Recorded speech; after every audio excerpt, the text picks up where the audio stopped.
Muli po, isa na namang mainit na pagbati ang aming ipinapaabot sa inyong lahat.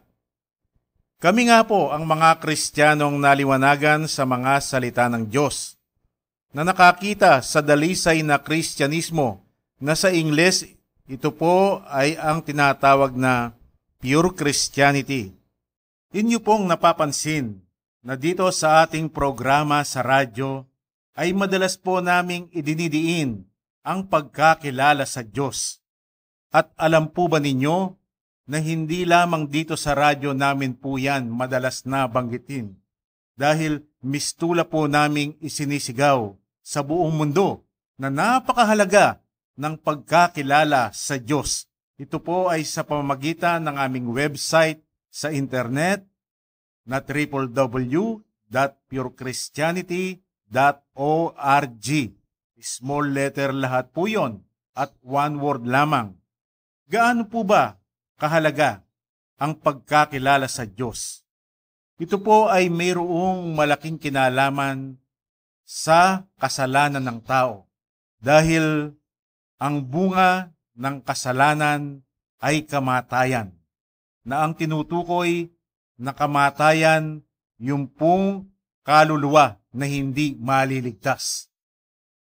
Ito po ay ipinapangaral ng mga nirerespeto at iginagalang nating mga ngaral dahil ito po ay nakasulat sa Roma 6:23, quote, sapagkat ang kabayaran ng kasalanan ay kamatayan, unquote.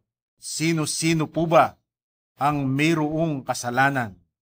Narito ang sinabi ng Diyos kung sino ang mga may kasalanan. Roma 3:23.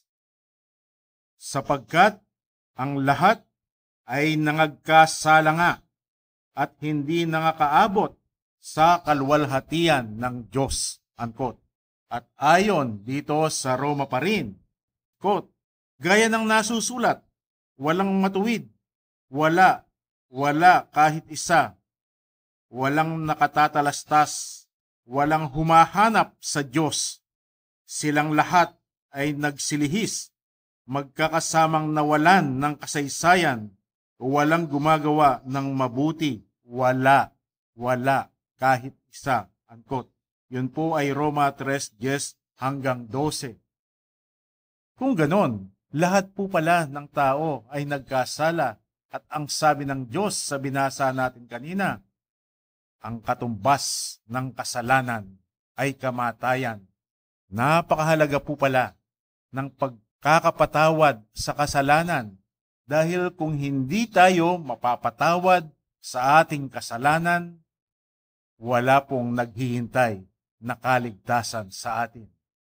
Kaya ang bagay pong ito nung hindi pa po namin kakilala ang nag-iisang tunay na Diyos, nagtanong po kami sa aming mga nirerespeto at iginagalang na mga ngaral kung papaano mapapatawad ang aming kasalanan.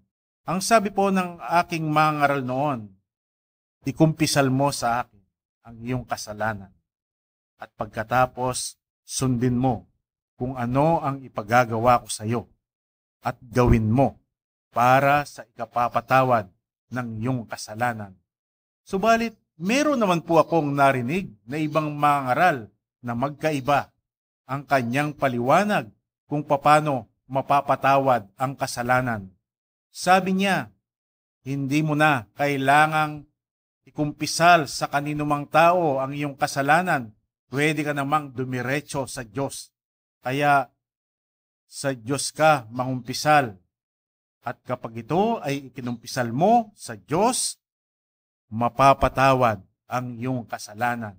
Pero minamahal po naming nakikinig, kung yan ay nanggaling sa mga taong kanilang pinag-aralan itong mga salita ng Diyos ng 5 hanggang 10 taon sa mga Bible schools o sa seminaryo man, hindi po ba kaya mas maganda kung ang Diyos mismo ang siyang magsasalita kung papaano ang ikapapatawad ng kasalanan? At sa panahon po natin ngayon, ang Diyos po pala ay po pwede ring magsalita. Papaano? Sa pamamagitan po ng kanyang salita, dahil ang Diyos ay kinakatawan ng kanyang salita. Ayon po yan sa John 1:1. At ang Diyos ay nagsalita kung paano mapapatawad ang kasalanan ng mga tao.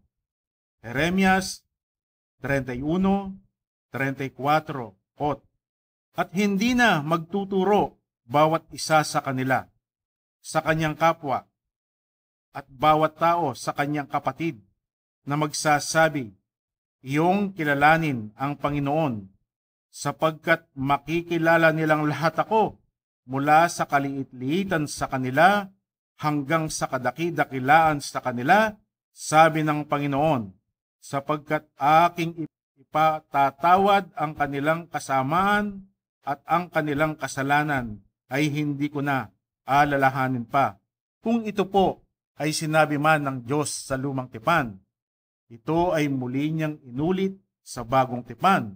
At ito po ay mababasa sa Hebreo 8:11 hanggang 12. At hindi magtuturo ang bawat isa sa kanyang kababayan at ang bawat isa sa kanyang kapatid na sasabihing, kilalanin mo ang Panginoon, sapagkat ako'y makikilala ng lahat mula sa kaliit-liitan hanggang sa kadaki-dakilaan sa kanila, sapagkat ako'y magiging mahabagin sa kanilang kalikuan at ang kanilang mga kasalanan ay hindi ko na alalahanin pa. Ang Diyos po ay nagsalita sapagkat siya ay kinakatawan ng kanyang salita.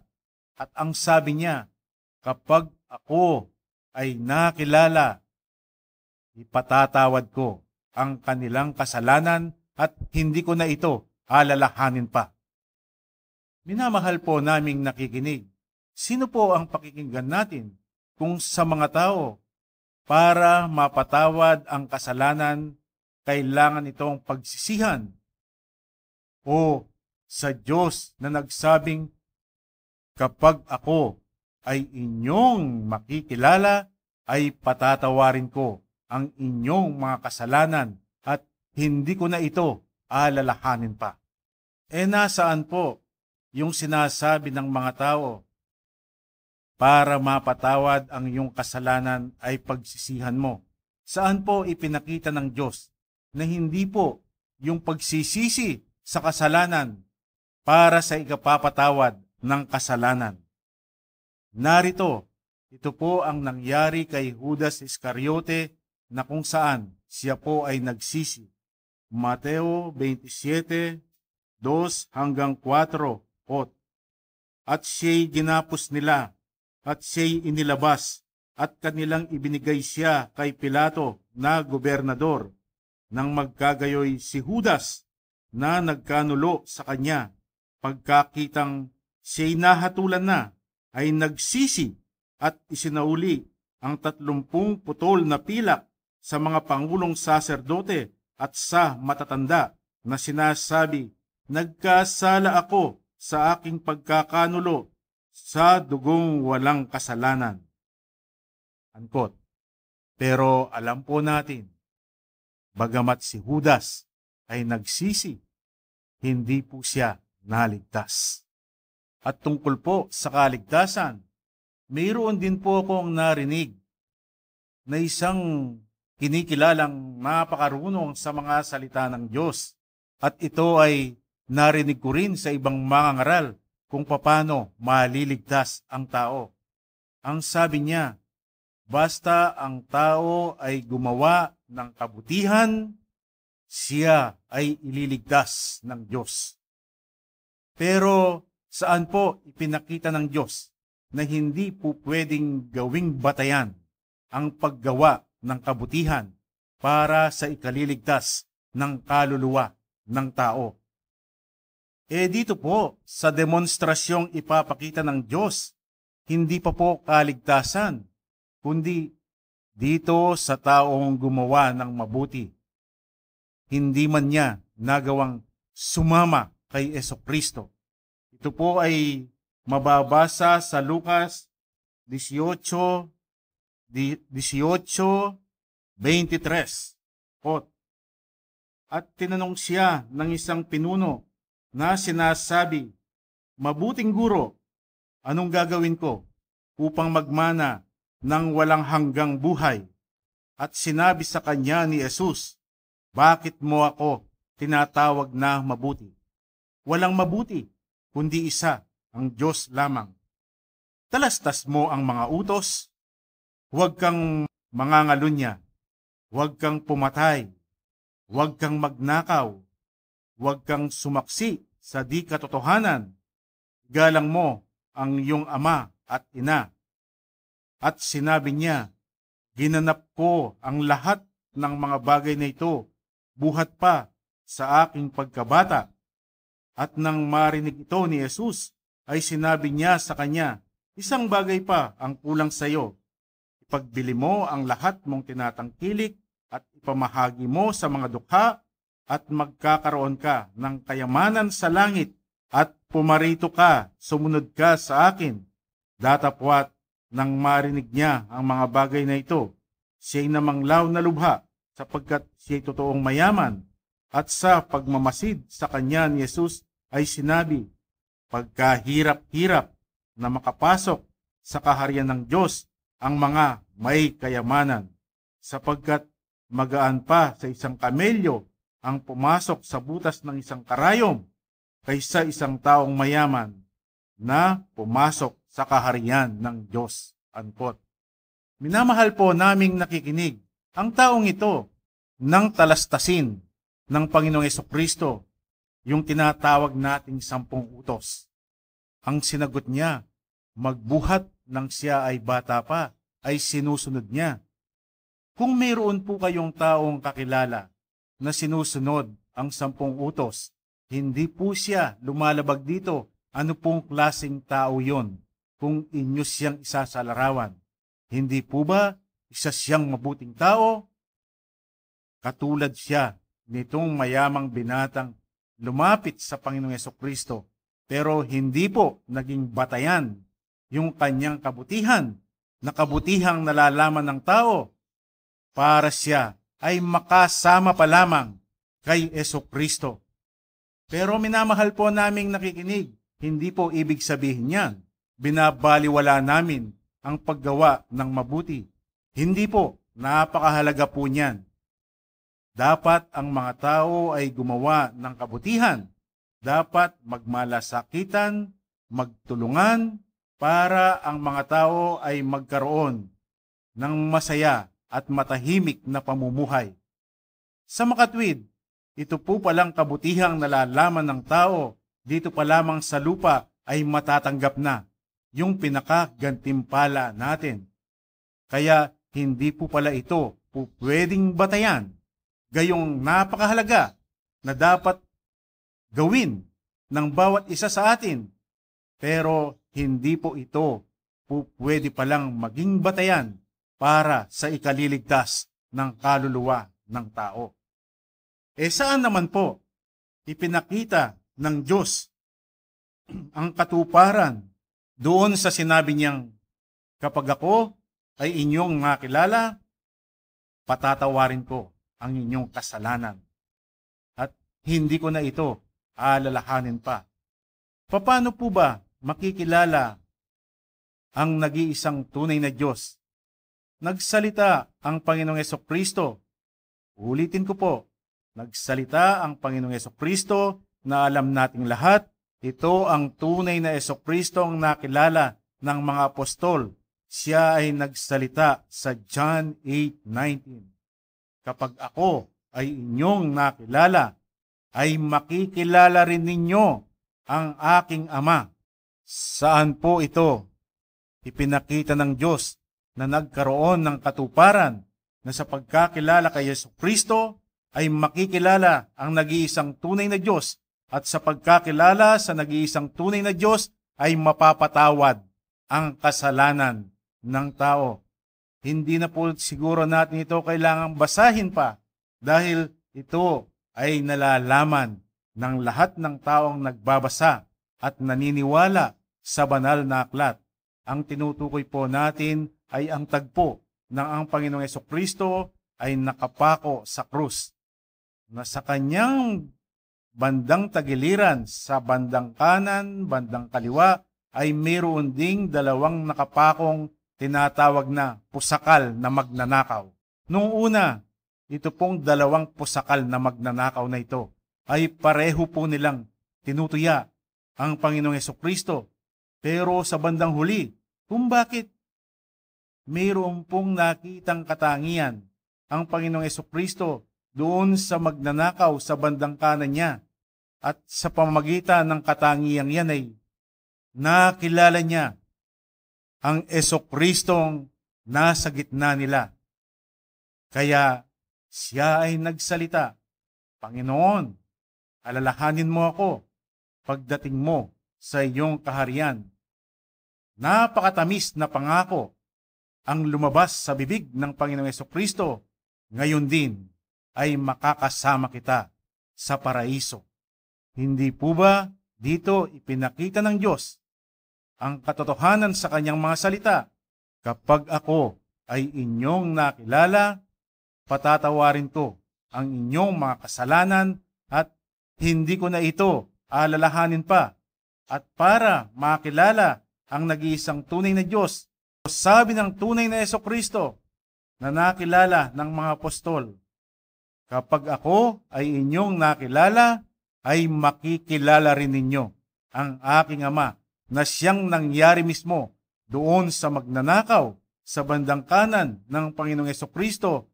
Kaya wala pong pagdududa na itong magnanakaw na ito ay talagang sa pagkakilala niya sa nag-iisang tunay na Diyos, siya ay naligtas. Minamahal po naming nakikinig, mayroon po kaming iiwang katanungan sa inyo at kayo na po ang siyang sasagot sa katanungang ito. Dito po sa ipinahayag ng Diyos sa atin, narito ang ating katanungan. Kung ang tao, siya ay napakasamang tao, pero nakilala niya ang nag-iisang tunay na Diyos, siya po ba ay maliligtas? Mayroon namang isang tao, napakabuti niyang tao. Tumutulong siya, nagmamalasakit siya sa kanyang kapwa. Napakatagal na panahon siya ay nagmamahal sa kanyang kapwa-tao.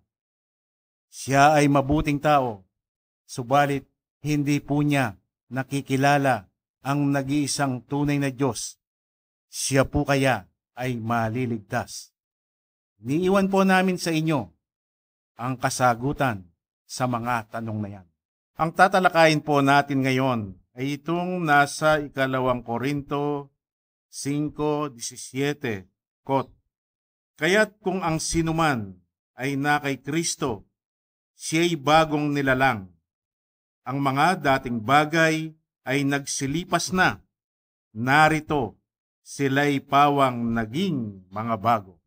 Ito pong talatang ito, madalas po natin itong marinig sa mga iba't ibang mangangaral. Ito ang kanilang sinasabi sa mga tao. Kaya yung pong mangangaral namin noon, ito ay kanyang binabanggit kapag kami ay mayroong pagtitipon, kapag kami ay dumadalo sa misa. Sabi niya, dapat palaging mananatili sa inyong buhay ang Panginoong Hesukristo upang kayo ay iiwas niya sa masamang bisyo dahil sa pamamagitan lamang ni Hesukristo, ikaw ay magiging bagong tao. At yung iba pong mga naririnig kong grupo, ito ang kanilang batayan. Kaya naging doktrina, yung pong madalas nating marinig na sinasabing, dapat mo lamang angkinin si Hesukristo bilang sariling Panginoon at tagapagligtas ng iyong buhay, ikaw ay babaguhin niya o ikaw ay magiging born again na. At ang maliwanag sa kanilang ipinangangaral ang tungkol dito sa mga dating bagay, ito po ay yung mga iba't ibang masasamang bisyo na nasa tao, katulad ng pagsusugal, pag-inom o paglalasing, kung babae yan, panlalalaki, kung lalaki yan, pambababae, at yung pong tinatawag na illegal na droga. Ito ang tinatawag nilang masamang bisyo na siyang dating bagay. Pero kapag tinanggap mo si Jesucristo sa iyong buhay, ang mga bisyong yan ay mawawala na. Ibig sabihin, ang mga tao ay magbabago. Kung ang tao ay isang kriminal, siya po ay magbabagong buhay. Sa halip na siya ay nakikipag-away, makikita mo na siya. Siya ay nasa iba't ibang mga tinatawag na pupwedeng nasa mga community service, yung mga tumutulong sa mga taong nangangailangan, o kaya makikita mong siya ay kasama na ng mga taong nagpapaganda ng kapaligiran. Sa madaling salita, talagang nagbago siya.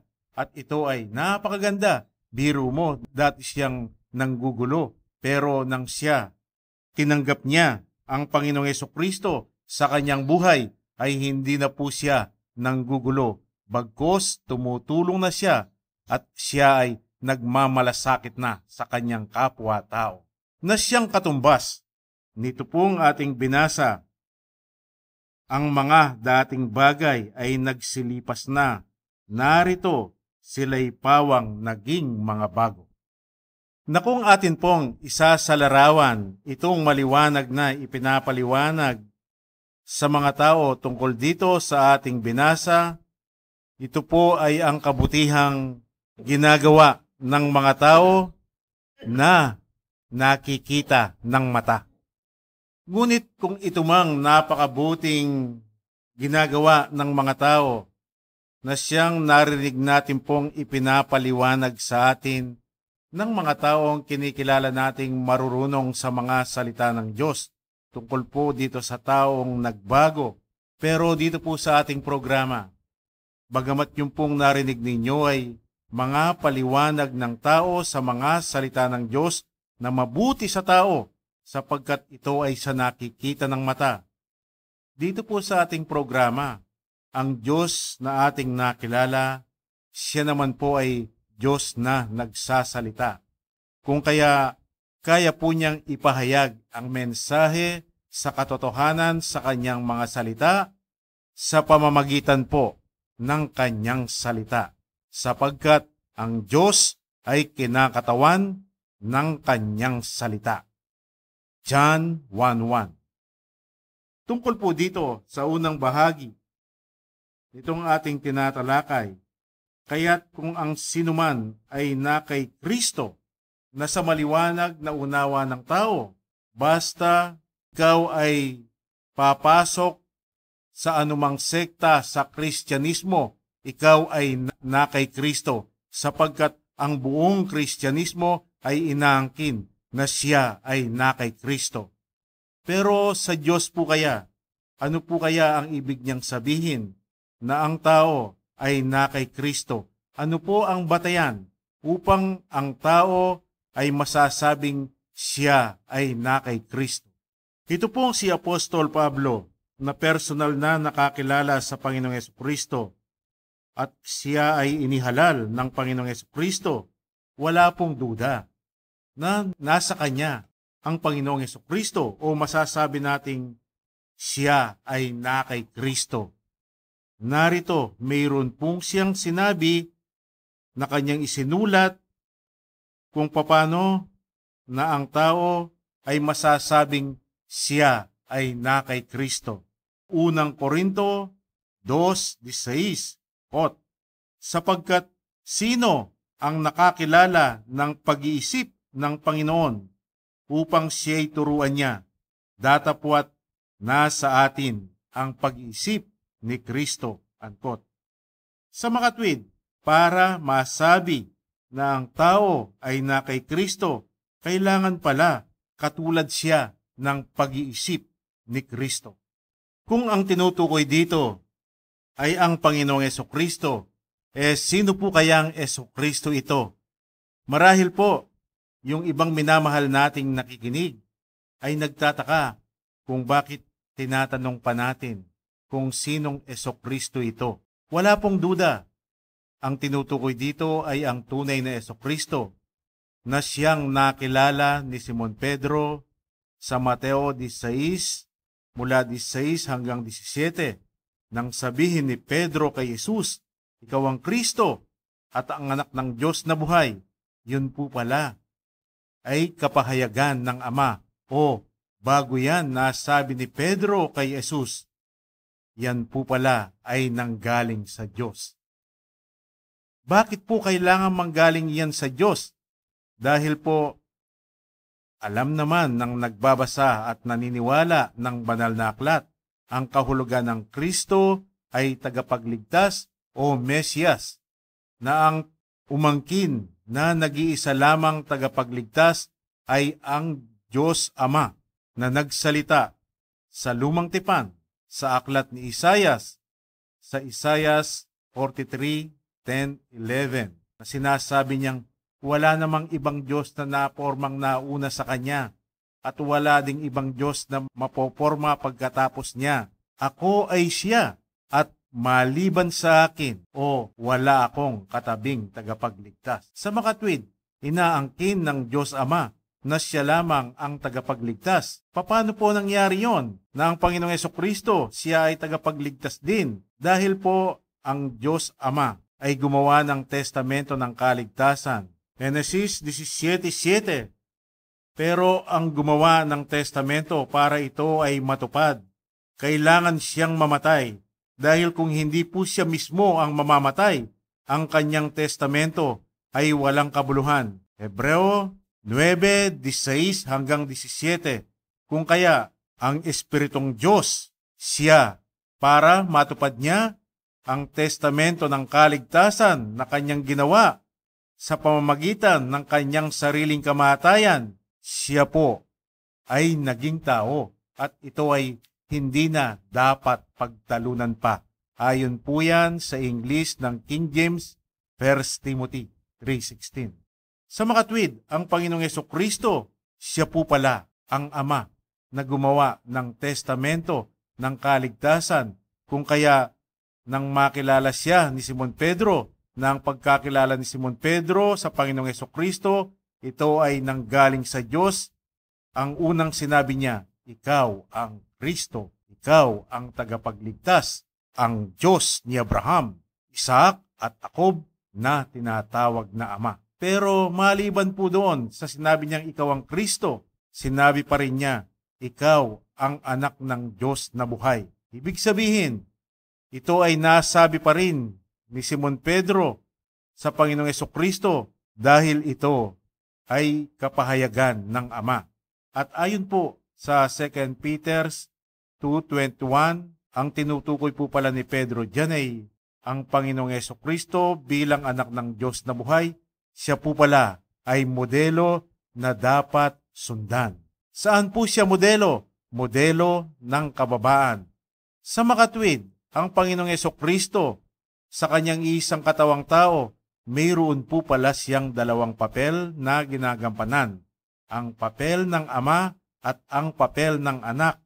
Kaya dito po sa ating tinatalakay, sino po ngayong Hesukristo ang tinutukoy dito na sabi ni Apostol Pablo, dapat magkatulad ang pag-iisip natin kay Kristo. Pwede po bang ito ay ang Panginoong Hesukristo sa kanyang papel na Ama? Narito po ang sinabi ng Diyos Ama dito sa aklat ni Isayas 55 mula 8 hanggang 9. Quote, sapagkat ang aking mga pag-iisip ay hindi ninyo mga pag-iisip, o ang inyong mga lakad ay aking mga lakad, sabi ng Panginoon. Sapagkat kung paanong ang langit ay lalong mataas kaysa lupa, gayon ang aking mga lakad ay lalong mataas kaysa inyong mga lakad, at ang aking mga pag-iisip kaysa inyong mga pag-iisip. Unquote. Kung dito po sa sinabi ng Diyos, hindi siya katulad ng pag-iisip ng tao. Kung ganon, dito po sa ating tinatalakay, Ang tinutukoy po palang Jesucristo dito ay ang Jesucristo sa kanyang papel na anak, dahil sa kanyang papel na ama ay hindi po sila magkatulad ng pag-iisip ng tao.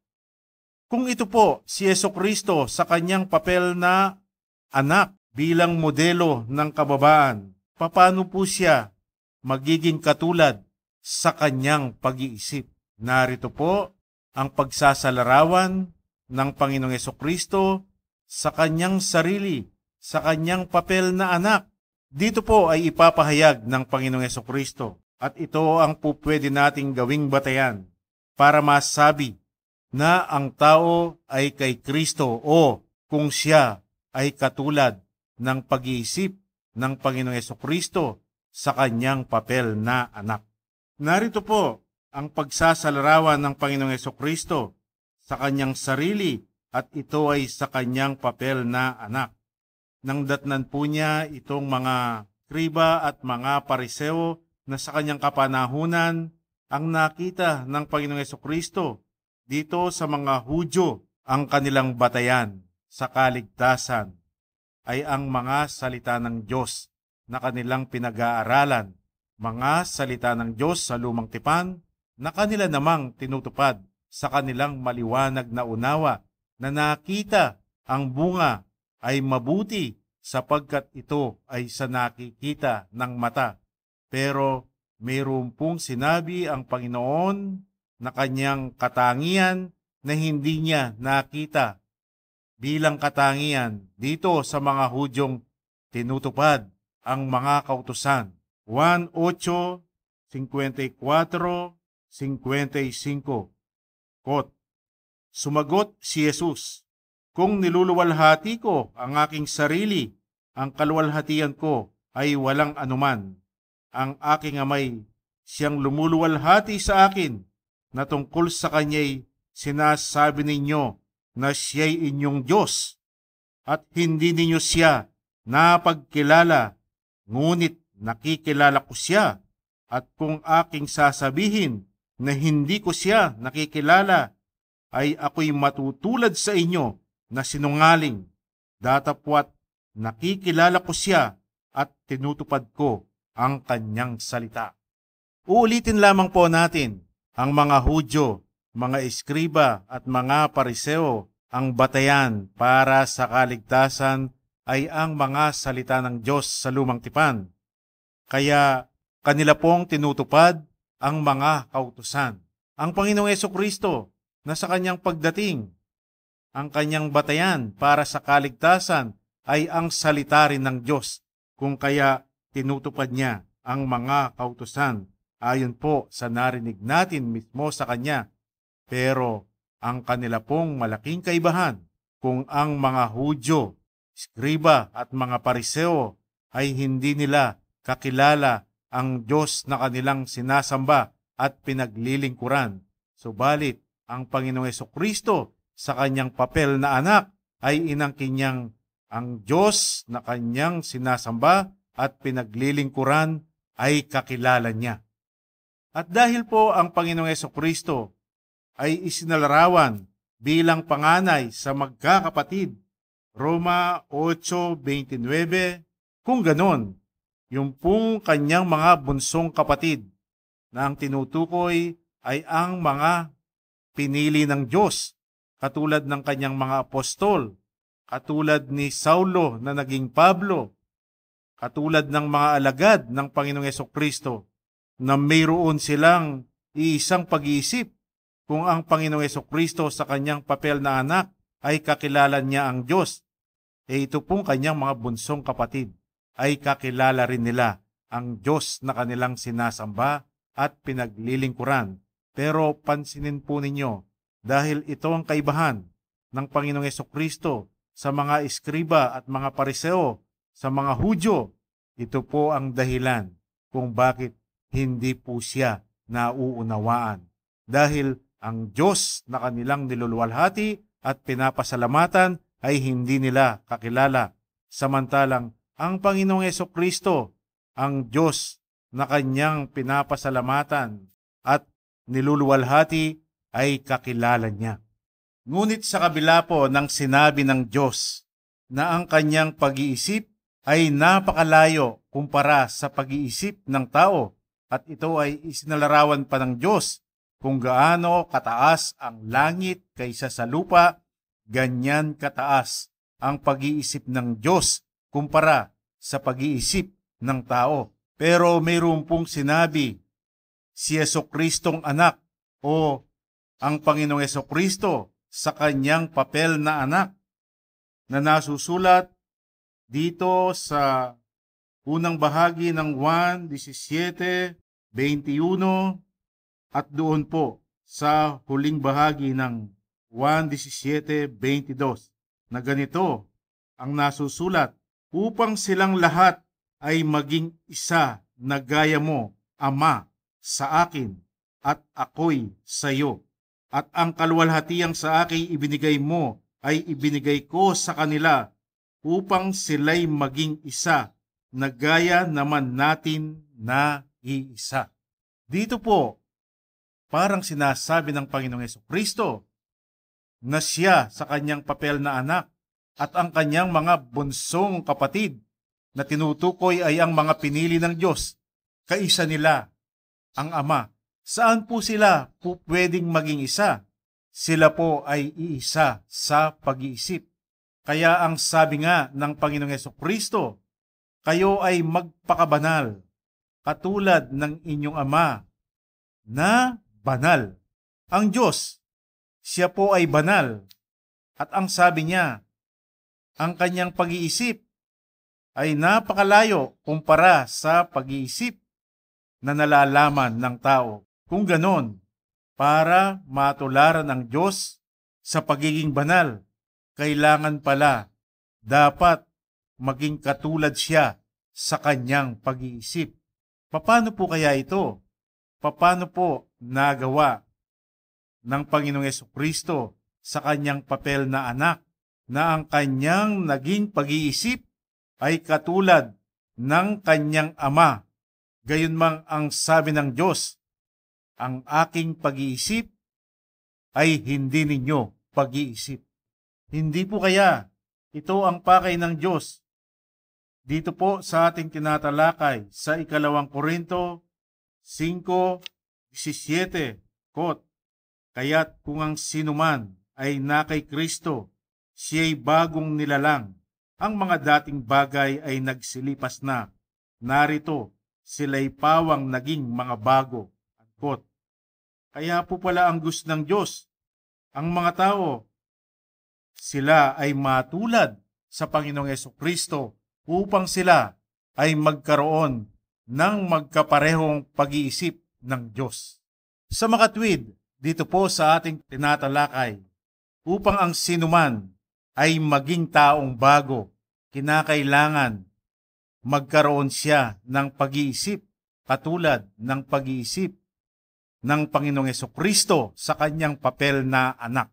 Ayon po sa ipinahayag ng Diyos, nang makilala ni Simon Pedro ang Panginoong Jesucristo, nang sabihin niyang ikaw ang Kristo at ang anak ng Diyos na buhay, yung pong ikalawang sinabi ni Pedro kay Jesus, ang ikalawang papel ng Panginoong Jesucristo bilang anak na ipinahayag ni Pedro na dapat siyang tularan. Sa makatwid, isa po siyang modelo na dapat nga pong tularan. Saan po siya modelo? Modelo ng kababaan. Kung ganon, dapat pala ang mga tao ay magkaroon ng kababaan katulad ng kababaan ni Jesucristo sa kanyang papel na anak upang sila ay magaya sa Panginoon na magkaroon ng pag-iisip katulad ng pag-iisip ng Diyos. Ano po ang nakita sa Panginoong Jesucristo sa kanyang papel na anak bilang kababaan? Patungkol po sa Diyos at sa kanyang mga salita ay hindi po ginamit ng Panginoong Jesucristo ang kanyang maliwanag na unawa.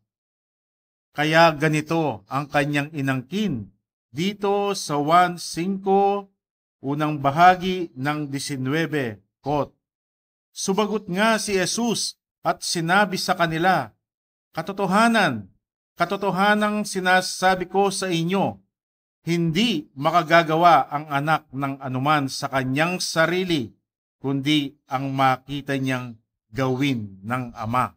Unquote.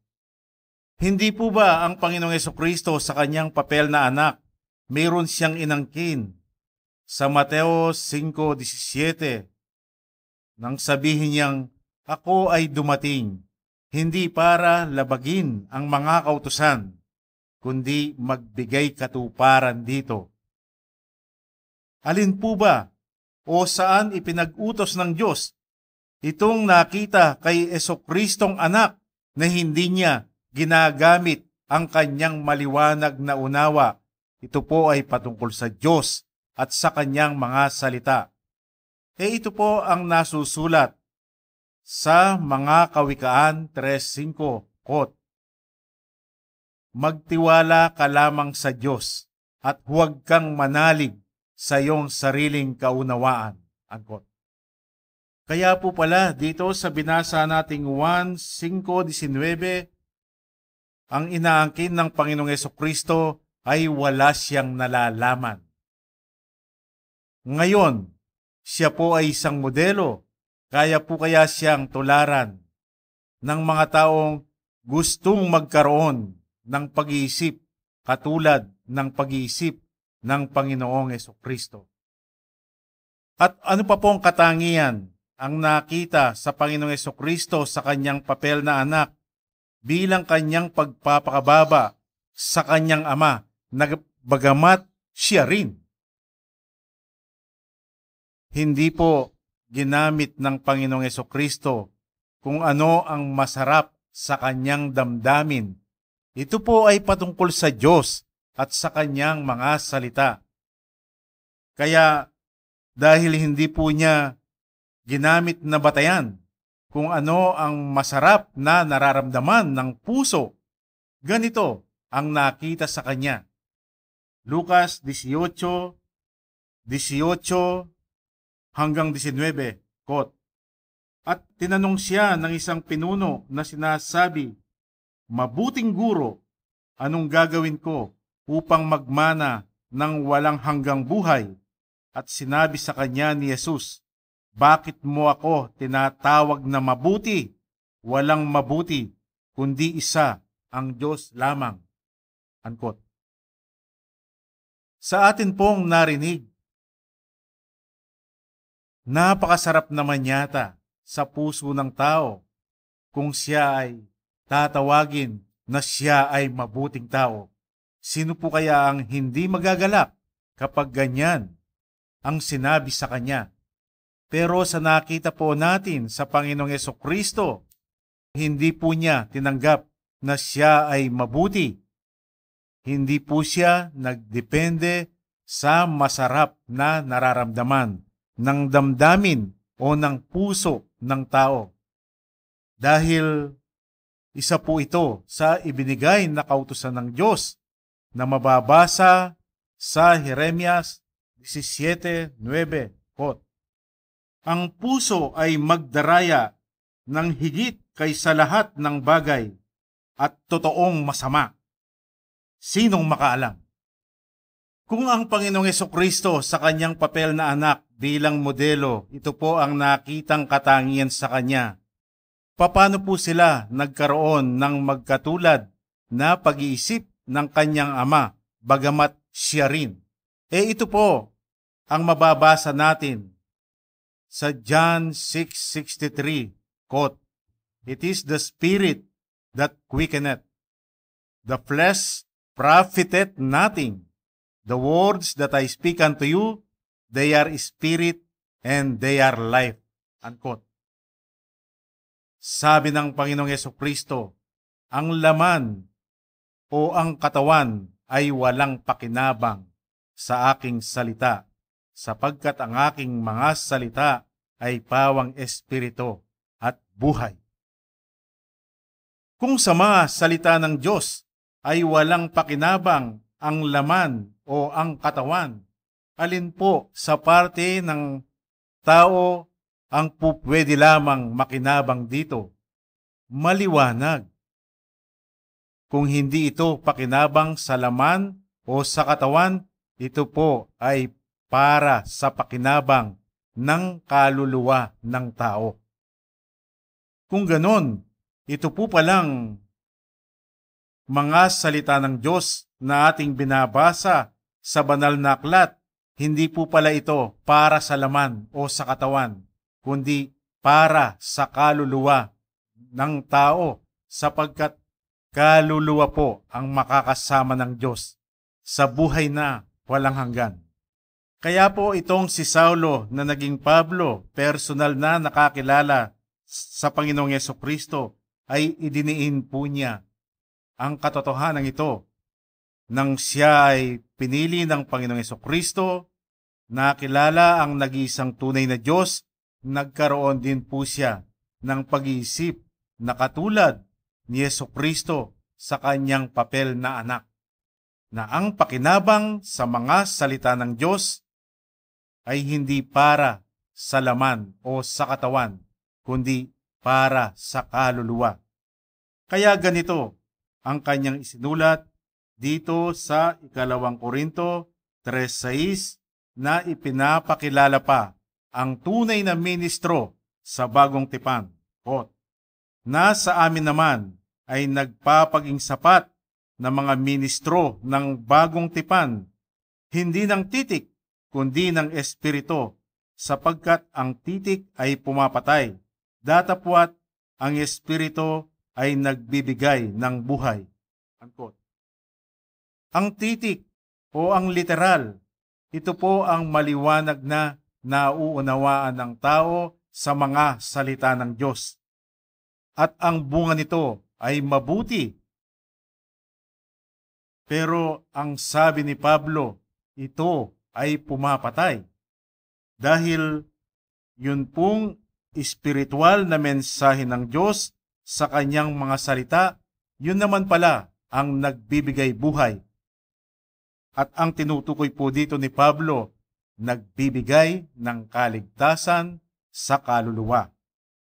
Kaya dito po sa 2 Korinto 4:18 ay ganito ang sinabi ni Pablo, samantalang kami ay nagsisitingin hindi sa mga bagay na nakikita, kundi sa mga bagay na hindi nakikita, sapagkat ang mga bagay na nakikita ay may katapusan, datapwat ang mga bagay na hindi nakikita ay walang hanggan. Unquote. Kung ganon, yung pong literal o titik na maliwanag na nauunawaan ng tao sa mga salita ng Diyos, bagamat ito po ay mabuti, pero dahil pakinabang ito sa laman o sa katawan, temporal lamang po pala yan. Hanggang sementeryo lamang po pala yan. Ang pakay ng Diyos, yung pong hindi nakikita ng mata, na ang pakinabang sa espiritual na mensahe ng Diyos sa kanyang mga salita na hindi nakikita ng mata, ito ay para sa kaluluwa.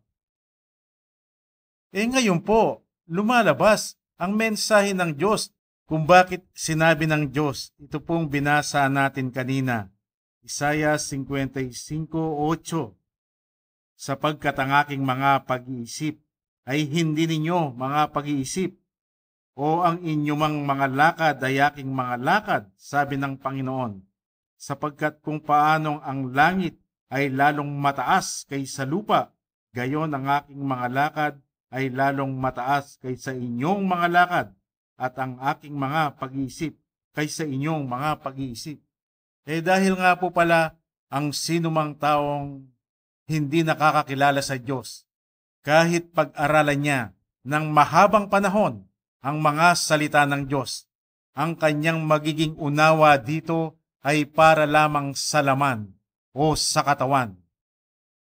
Pero kapag tinularan ang Panginoong Yesukristo sa kanyang papel na anak na nagpakumbaba sa kanyang ama, bagamat siya rin ay makikilala ang nag-iisang tunay na Diyos at ipapahayag ng Diyos kung ano ang nilalaman ng kanyang pag-iisip, na ang ibibigay pala niyang pakinabang sa kanyang mga salita ay hindi para sa laman o sa katawan, kundi para sa kaluluwa ng tao. Kaya dito po sa ating tinatalakay, ang utos ng Diyos dapat maging katulad ni Kristo. Nang sabi naman ni Pablo, dapat magkaroon ng pag-iisip ng katulad ni Kristo. Dahil po sa pamamagitan lamang sa pagpapakumbaba, katulad ng pagpapakumbaba ng Panginoong Jesucristo, ay doon lamang makikilala ang Diyos. At kapag nakilala na ang Diyos, doon niya ipapahayag ang espiritual na mensahe sa kanyang mga salita, na ang pakinabang hindi po para sa laman o sa katawan, kundi para sa kaluluwa. Kaya ano po ang makikita sa taong nakilala ang nag-iisang tunay na Diyos? Sabi po dito sa ating tinatalakay, siya'y bagong nilalang. Ang mga dating bagay ay nagsilipas na. Narito, sila'y pawang naging mga bago. Ano po yung dating bagay na nagsilipas na?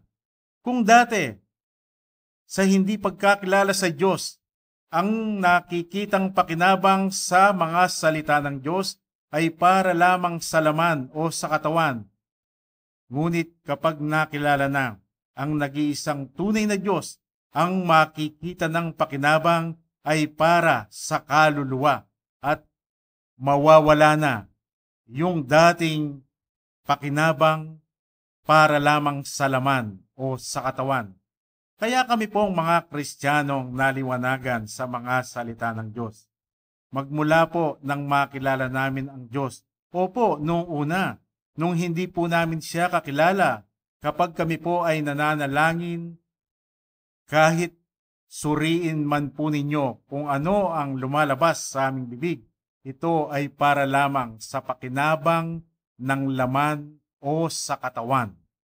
Ngunit nang makilala po namin ang nag-iisang tunay na Diyos, dahil kami po ay nagpakumbaba sa kanyang harapan, ipinapahayag niya ang espiritual na mensahe sa kanyang mga salita, na ang nakikinabang po sa amin ay itong aming kaluluwa, sapagkat nalalaman po namin na darating ang oras kung patuloy po kaming magpapakumbaba sa harapan ng Diyos, ang aming kaluluwa ay makakasama niya sa buhay na walang hanggan.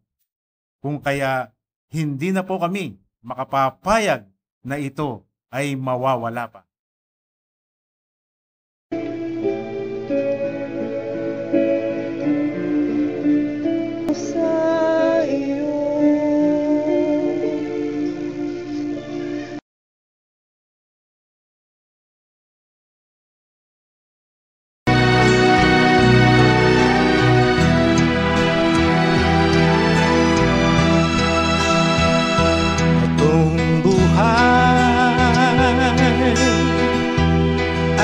Dakilang manunubos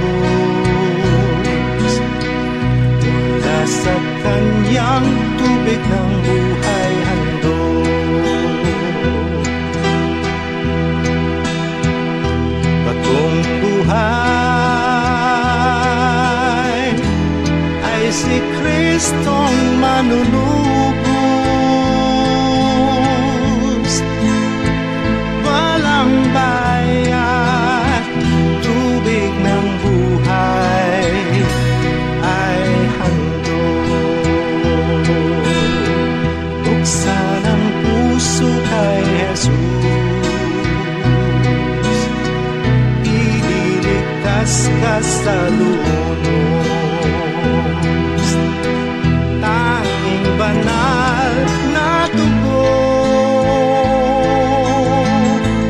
tanggapin siya ngayon habang may panahon, mahalit man lingkod. Namatay siya sa krus